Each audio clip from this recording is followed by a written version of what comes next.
nationwide, and decided to go out on my own where I can recommend things to anyone without being tied behind a product or particular company. So, with that, tonight we're going to talk about rock solid nutrition.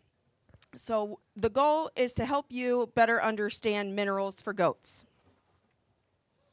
So, first we'll talk a little bit about what are these minerals, the types of minerals. We'll go through a little bit of the interactions, some problems and imbalances you can see from those, and then how to test your herd status. And I'll be happy to take questions once we get through things here. So first we have the macro minerals. What exactly are macro minerals? That's your calcium, your phosphorus, your magnesium, and your potassium. Okay, those are essential to bone formation, milk production. The ratios in particular of some of those are key to maximizing your production. For example, late gestation, we need more magnesium. Lactation, we need more potassium. Those are things that we can dive much deeper into with your actual rations or your forages. But just touching on the basics here, potassium is key to metabolic function. Magnesium is key to your enzymatic activity, your also the metabolic function, energy, and muscle function. Some of you may recognize magnesium as a keyword that comes up if you've heard of grass tetany. And that goes back to muscle function.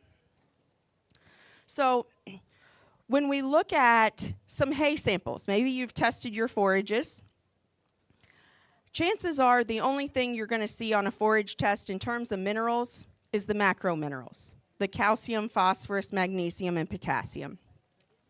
However, it's important to know what micro or trace minerals are. So those minerals, that would be our zinc, manganese, copper, cobalt, selenium, molybdenum, and iron. There are a few others, but those are the ones we focus on in ruminant nutrition.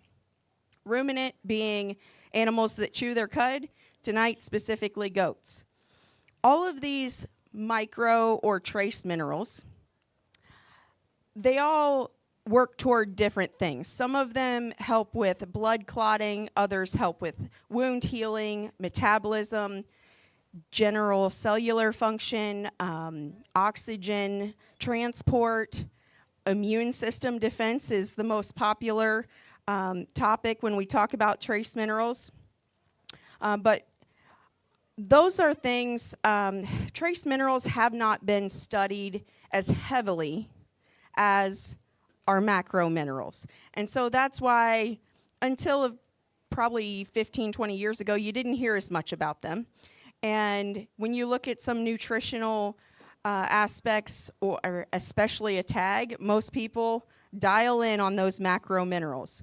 But I'm here to tell you that those micro minerals are the ones that are going to make the difference in your nutrition and in your performance.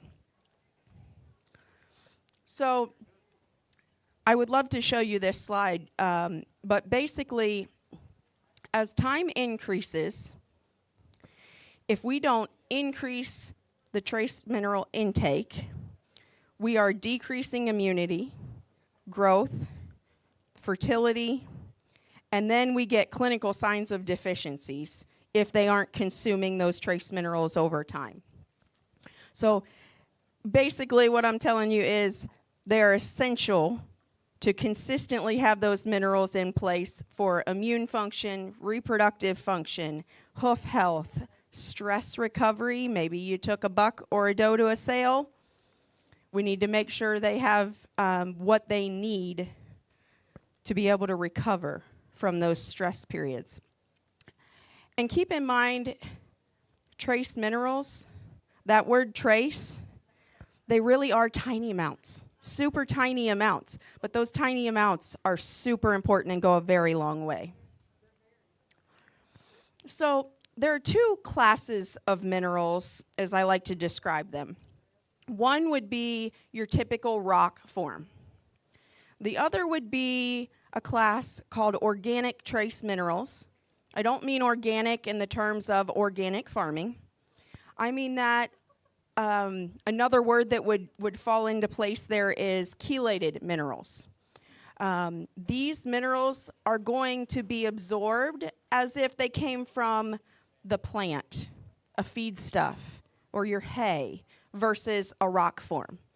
So typically they're absorbed 3 times better than your traditional rock form. That's a pretty general statement there, but overall they're absorbed much better. So I'd like you to go back and refer to this sometime in the future if you're looking at a feed tag in particular, or you're looking at evaluating what minerals you have on your farm.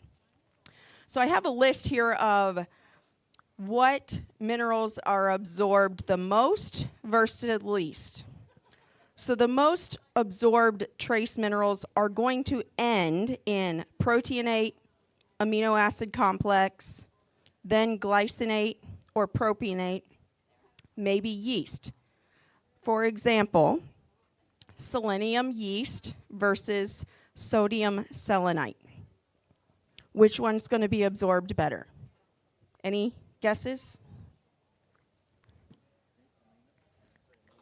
Sodium selenite or selenium yeast? Selenium yeast it is. Now, I'm not going to discriminate against companies. There are a lot of selenium yeast out there. But just know in general, selenium yeast is going to be absorbed better, which means we can put the same amount and put our legal selenium limit in a feed, on a feed tag, and get better results. So essentially, we've put more selenium in it because the form's more absorbed by the animal.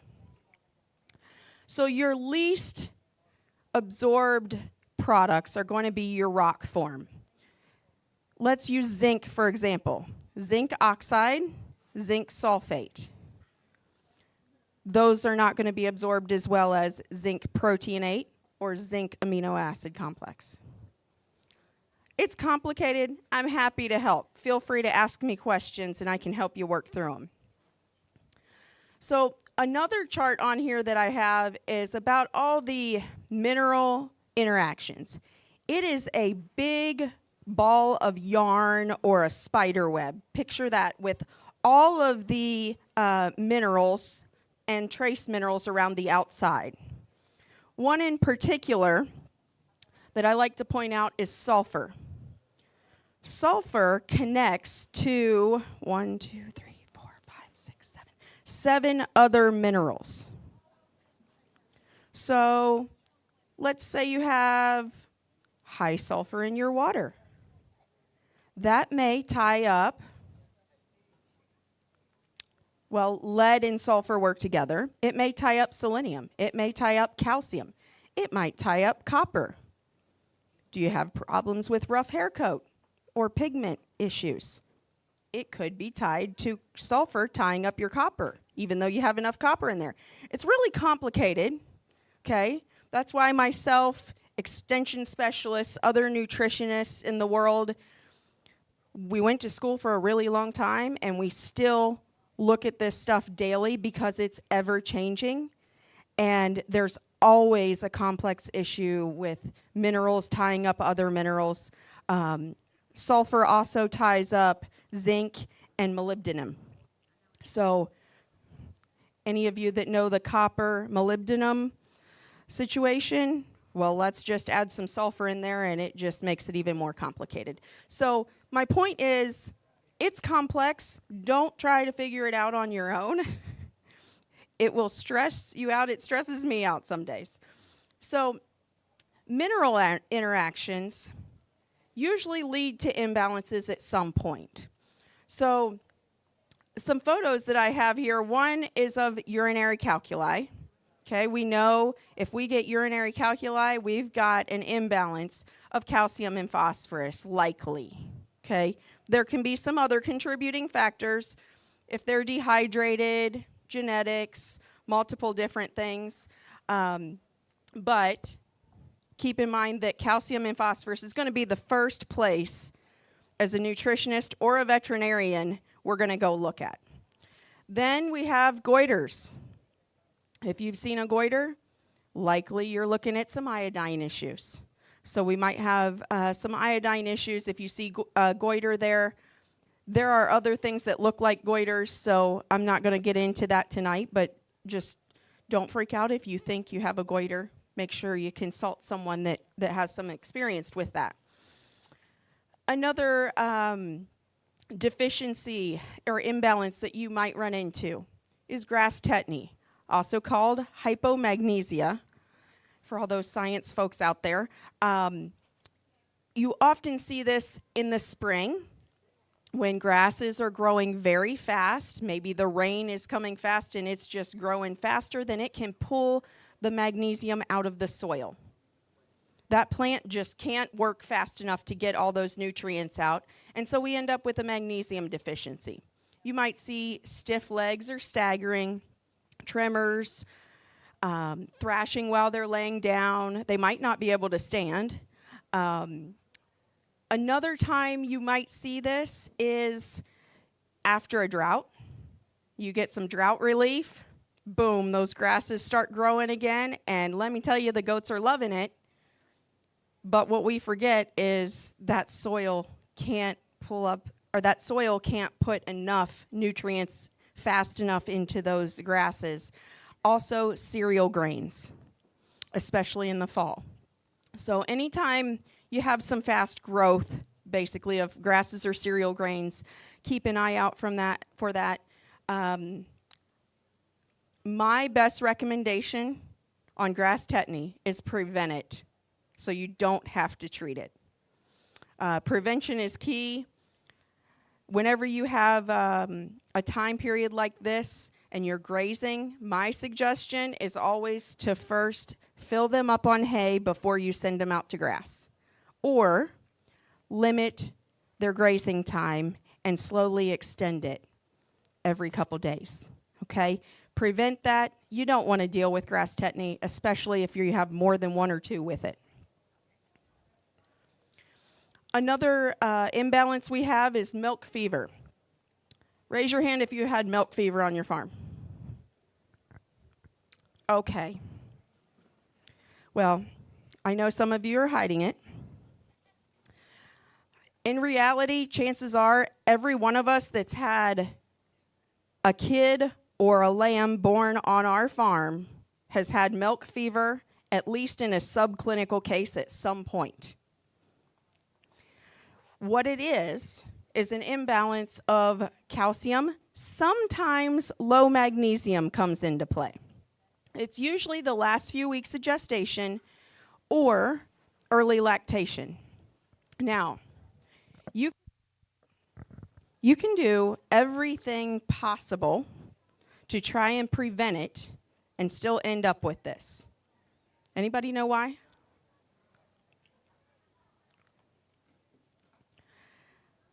We don't know. Well, if you know how many kids are in every doe, that's one way to prevent it. So you can feed nutrition exactly or target. If she has triplets, you're feeding for triplets or quads and not feeding for singles or twins, okay? The other thing is, you might have bought a doe and she's a heavy milk producer, more so than the rest of your does. So what you're feeding her for, you might not be able to meet her needs. Sometimes there are some that just surprise us. But high-producing milkers and multiple babies most often cause this calcium deficiency, and it catches us all. The goal, though, is prevention again. So a question I get is one mineral better than the other? Eric, I bet you get that all the time, don't you? Which mineral should I use? My answer to you tonight is going to I'm going to tell you, It's dependent on what your goals are. My goals may be different for your farm than your goals for your farm. Are your goals being cost effective and making a profit? Do you want to raise the highest end genetics? Do you want to have the best production? Or do you want all of it? Every one of you likely has a different goal. And I'll be honest, some spouses have different goals for their own farm. That's an interesting one. In the end, it's what mineral fits best for your goals. And again, I'm happy to help you dig through that and see which ones work. But there's not a simple answer for you. So other questions I get. If I use a higher absorption mineral, can I use less mineral to achieve the same results? The quick and easy answer is yes, but not always. Okay, there's always a caveat. But in general, if you use more organic trace minerals, chelated minerals, you will tend to get better results in terms of production and efficiency than using the standard rock forms of trace minerals. We kind of already answered this, but is selenium yeast a better option than sodium selenite? Yes, if economics are not your main goal. And the other question I get all the time is, how should I feed my minerals? Should I feed it in a buffet style and give them a choice of which individual mineral do they want? Do they want copper today? Do they want zinc today? And how much? And let them eat whatever they want daily? Or should I mix it all up together? And should I offer it free choice? Or should I feed it in the feed? My general answer to you tonight is my personal preference and what I recommend to most of my customers. Every situation is different again, so there are some customers that I don't recommend this to. But in general, I'm going to tell you, one, I like if you have a grain mix of some kind or a TMR, I like for you to have the mineral balanced and mixed and put in that and force-fed to them. So they don't have a choice of how much they're eating. And two, I like for you to offer a free choice, well-balanced mineral on top of that. That way, if it turns 105 degrees tomorrow, which I pray it doesn't for all of our sakes, and we get stressed out animals, are they going to be able to recover and handle that stress? That's where the extra free choice mineral comes into play. If you're putting the right amounts in their diet for a standard nutrient requirements, they shouldn't be eating a whole lot of that extra. But that's my quick answer for you. So when you all go home and evaluate your mineral, there's a couple things I'd like you to think about. One is vitamins and minerals interact with each other. So if your mineral is in a bag that's over a year old, chances are your vitamins are degraded or are very close to being degraded, okay? Now, the other thing is source and type of mineral. We talked about the chelated versus the rock form, or the organic trace mineral versus rock form. Those rock forms will tie up vitamins more than the other forms. Meaning your vitamins will last longer, and that bag will last longer in terms of your vitamin stability if you have organic trace minerals and less of the rock form. So back to the buffet versus mixed minerals. Keep in mind, I like to think of animals as toddlers.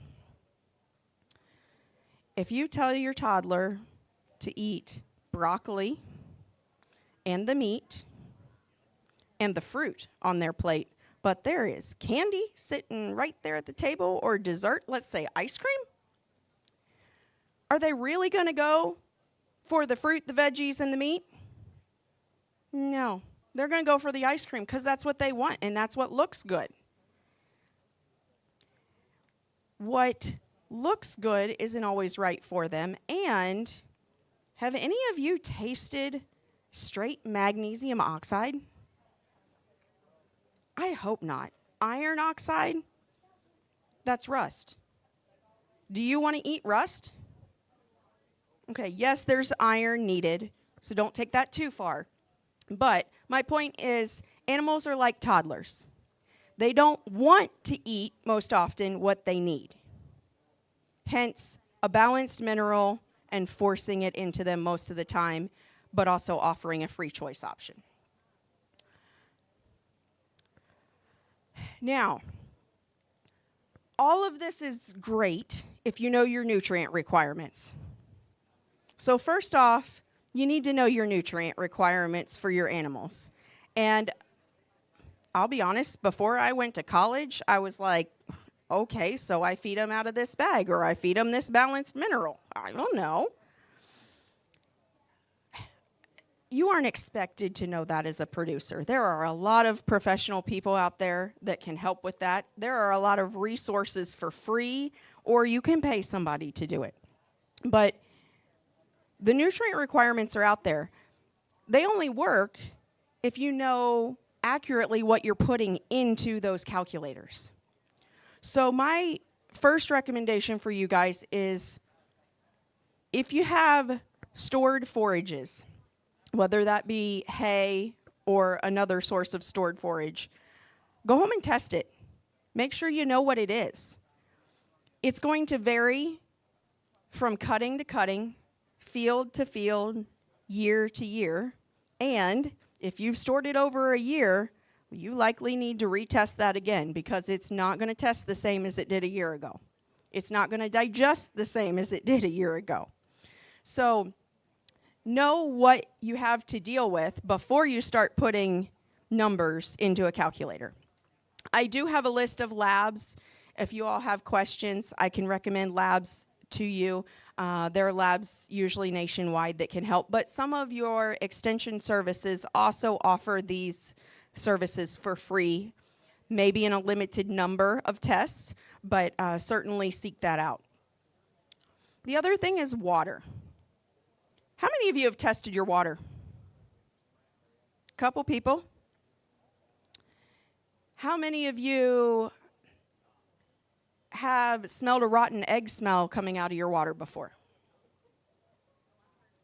How about maybe seen some lime or calcium deposits around the hydrants? Or you might see rusty residue somewhere. All three of those lead to calcium, iron, or sulfur in excess in the water. Those are interacting with the minerals and the vitamins that you're already feeding. So I will tell you, as I troubleshoot a lot of farms, this is one of the first places I end up going. And they're like, oh, I've never tested that. Well, guess what? Iron ties up just about everything. And an iron filter can save you a lot of money, a lot of headaches. Remember, water is used for digestion. It's a huge player in milk production. If you don't have water, you don't have milk. And body composition. Our bodies are at least 80% water. So, another thing to keep in mind, I know some of you, how many of you are actually from Tennessee? A few of you? I'm from Ohio. I lived in Michigan, lived in Indiana for a little while. Anybody else from farther away from those states? Where are you from, sir? Where? Missouri. Okay, so we still got the Midwest going on. Anybody farther south or east or west? West Virginia? Okay. Florida. So let me ask you this. Is the soil in Florida, do you think it looks like the soil here? I know there's no red soil up by me. We have clay soils, we have sandy soils, we have loamy soils, we have silty soils. They all absorb water differently, and they all hold minerals differently. Because of that, all of our forages and grains grown on those lands test differently. Okay? So think about that one. For example, corn in Northeast Indiana a few years ago tested high in copper. Why? Any guesses? Eric, do you know about this? Maybe. It's one of those filed away pieces of information. As nutrition has increased and improved on dairy cattle farms, we have more organic trace minerals. That chelated copper was put into the diets, mainly to help with hoof health. Then on top of that, we walk those cows through a hoof bath, and that hoof bath contains copper sulfate. What happens to that hoof bath when you're done with it, when it gets dirty? It gets dumped somewhere, right? Where does that stuff typically get dumped? Same place as the manure, maybe? In the manure pit on these large dairies? And then all of that gets pumped out onto the fields where the corn's grown. Then our corn magically has higher levels of copper. It's amazing to find out that 1,200-pound beef steers fall over dead from copper toxicity. That's a lot of money invested. My point in telling you that story is your corn where you live versus somebody one state away may not test the same, and so minerals may be different. We may need to look at rebalancing some things, okay? It's complicated. That's what it comes down to. It's complicated, and soil types determine a lot in forage and grain differences in minerals. Okay, where am I on time?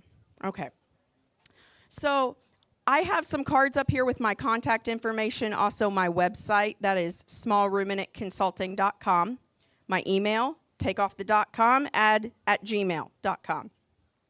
Feel free to contact me if you have questions. There is one mineral imbalance, though, that I want to tell you about because it's a passion of mine, and we talked a little bit about it. We talked about milk fever. When you all treat, those of you that happen to have had it on your farm, how do you treat it? Anybody know the typical treatment without looking it up? Everybody treats it differently. I'm not judging here. I'm just curious. What was that? The kitchen sink, yes. Okay. And what does that do? Does it tend to work? It doesn't, no. It tends to dilute their gut, right, and throw their gut off. And then they stop eating. And then you try and feed them a probiotic. You might have to give them some dexamethasone. You add some propylene glycol in there. You add some calcium in there. Maybe some CMPK. You have thrown the kitchen sink at them, right? So the dexamethasone's a steroid. You know, you're trying everything. If you want, you can throw in an antibiotic. It's not going to help, but why not at this point, right? You're trying everything. So you've got over $30 of veterinary expense in there for milk fever. Nutritionally, let's say you balance everything out, cost you 50 cents a day over 45 days. You're at $22.50. So, and you haven't lost the dough and you haven't lost the kids for $22.50 versus the complete loss plus over $30 in the kitchen sink and all your time and headaches, right? So I'm going to show you something This was introduced last year. Yes, I am proud of it, and I'm going to promote it tonight. So this product is called Evo 911. It treats both milk fever and ketosis. It replaces your propylene glycol and your CMPK. Why would I develop a product that treats both ketosis and milk fever? What was that? Because they look alike. That's right. I would say, after talking with many, many veterinarians across the U.S. and the world, ketosis and milk fever, number one, often go together, or one causes a subclinical case of the other. And number two, they're misdiagnosed, so we tend to treat for the wrong one. If we're talking cattle, it's a different story. Cattle are a little easier, but we all know goats and sheep too are a whole different ballgame than cattle. You all know that better than anybody. So let's also rule out some digestive issues. We've got some vitamin B in here. We've got some more concentrated energy sources to help things absorb more quickly, called inulin. And we've got some gut health probiotic and goodies in here, okay? So, immune health, no diluted gut, no off feed, and each tube has 2 doses in it. This weekend, tonight and tomorrow, I will have those. If you come up and see me, I'll have them for $30. If you get them from a dealer across the U.S., they're likely going to cost you $40 a tube. So just know that that's available and is an option. It's convenient. I would give it every 8 to 12 hours or as needed. It's not going to hurt anything if you give it more often. It's just going to cost you more. You don't have to debate whether you're giving propylene glycol or CMPK or calcium gluconate or what you need to give there. And my mom's sitting over here. My dad was out of town, my brother was out of town, and I was out of town, and she got stuck with a ewe that went down. Don't hold it against me that we raise sheep. Mom here says, what do I give? I said, we're not home. Grab that test tube that we had waiting and give her 50 cc's. She was able to administer that, and she's normally the one that only does the daily chores. She's not giving injections. She's not drenching, but she could handle giving a paste. Kids can do this. And she said it smells good, and they like to eat it, so even better. But my point is, if you want some testimonials, we've had some veterinarians test it out last fall and this spring, and we have only had 1 out of maybe 20 cases that it hasn't worked on. I'm not going to tell you it's going to work every time, but I want you to know this is a tool to put in your toolbox, especially for emergencies.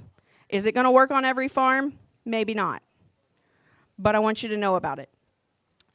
And if you would like, you can come up and see some examples of how it's worked or how it didn't. Extreme ketosis cases is where it's not going to work. If you got 4 babies in there and she's been off feed for a few days, it might not work, and I'm not convinced that anything's going to work, okay? At that particular case, the C-section was done, the 4 babies died, and mama died too. So I'm not sure anything was going to work on that. But everything else, we've had very, very good success. Questions? I've been talking way too much. Yes? What was that? What's the shelf life of Evo 911? Good question. About a year. The only thing that's going to go bad in it is the vitamins. Everything else, you're fine. So you can keep it as long as you want. I like to say keep it in a cool place. Don't keep it out in the barn where it's going to heat up. If you have a hot place that you keep things like that.